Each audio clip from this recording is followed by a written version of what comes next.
I want to talk to you about the big lie and the stolen election. Russia collusion, illusion? No, you write Trump was more shocked about losing in 2020 than he was about winning in 2016, that he couldn't comprehend how he lost to Joe Biden. People around him lied to him and told him he won. Did you lie to him about winning? Never. Great. Let me ask you this. Can you agree that Trump lost both the popular vote and the Electoral College, and that it was a free and fair election? I think it's pretty obvious that Joe Biden is the president. I can't believe we're still talking about this respectfully. But Trump is. Your party. Hold on, talking about Hold on. I write extensively in this book that I am the closest person to Donald Trump to tell him the earliest that he came up short. It broke my heart. I wanted him to get reelected.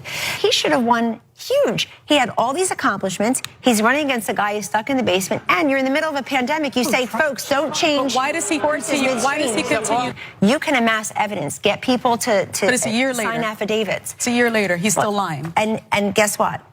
The fact is, our hearts are broken. My heart is broken that Joe Biden's the president because look what's happened. But he's still lying. Why? But guess Why what? is he still lying? I think to raise money. Okay. Can't really answer that question. I mean, I don't know if this is worth selling a book for. They have to go back out there and go to try to deflect and try to answer questions or not answer them about her former boss, Donald Trump. So she's going through this whole thing. That's Kellyanne Conway. She used to work with Trump. And she made that appearance on The View and had a little bit of a back and forth. I think she was prepared for that. Maybe she thinks she's gonna sell more books that way. But there was some aspects of this book, although it did go through how much she loved him, and we went through all of this hard work together, and we did this and we did that, and we tried to save America. All that went down, but there was one part when she said she did try to tell him that you lost, bro. You lost. He didn't like that part, so he took to Truth Social to talk about how that didn't happen. Kellyanne Conway never told me that she thought we lost the election. If she had, I wouldn't have dealt with her any longer. She would have been wrong. Could go back to her crazy husband. Writing books can make people say some very strange things. I wonder why. Got 12 million more votes than we did the first time, the most votes by far of any sitting president. The election was rigged. They used COVID to cheat and steal, and the evidence is massive. Somehow COVID was in the voting rolls on election day. Somehow that's connected. So he lost. He's still talking about. He's mad. Go back to your crazy husband. Weird how that works. Let's jump down because she did respond to that because I was like, well, isn't this whole cordial relationship over like most people who write a book because of the horrible things that happened within the Trump administration? Let's go to graphic 3, you guys. Conway. I was given a statement last night that he was going to put out a beautiful statement about the book and our relationship and how hard we had worked together. So somebody worked overtime between last evening and this morning to have him put that statement out. Apparently he was happy and kind the night before and someone got to him. I think that's an indictment on his thought process and his character. It means he really didn't mean what he was going to say. If someone can change his mind in a few hours overnight. And also she said he's being fed negative headlines and stuff like that. I want to get to what you have to think about this, David.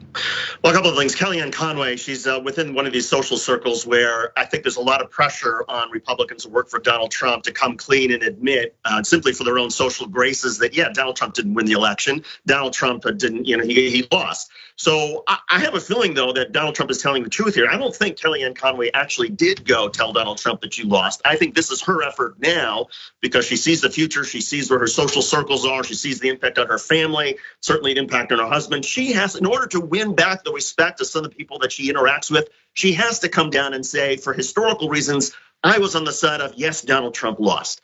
But I don't think she actually said that to Donald. Oh, really? So no, I didn't think about that. That's a good, I didn't think about that possibility. I think because of where her kids go to school, because of the community that she lives in. I mean, if you are somebody who believes the big lie, you are ostracized, you are an outcast, as you should be. Kellyanne Conway does not want her family to be ostracized. She doesn't want to be an outcast. So I think now, after the fact, she's saying, oh yeah, I told Donald Trump, I said that he lost, and then she doesn't want to talk about it. Well, I don't think she really did. And I think this is all about her trying to protect her family somehow and protect her whatever level of respect she thinks that she deserves. Maybe her crazy husband will write a book about the things that she actually thinks and said.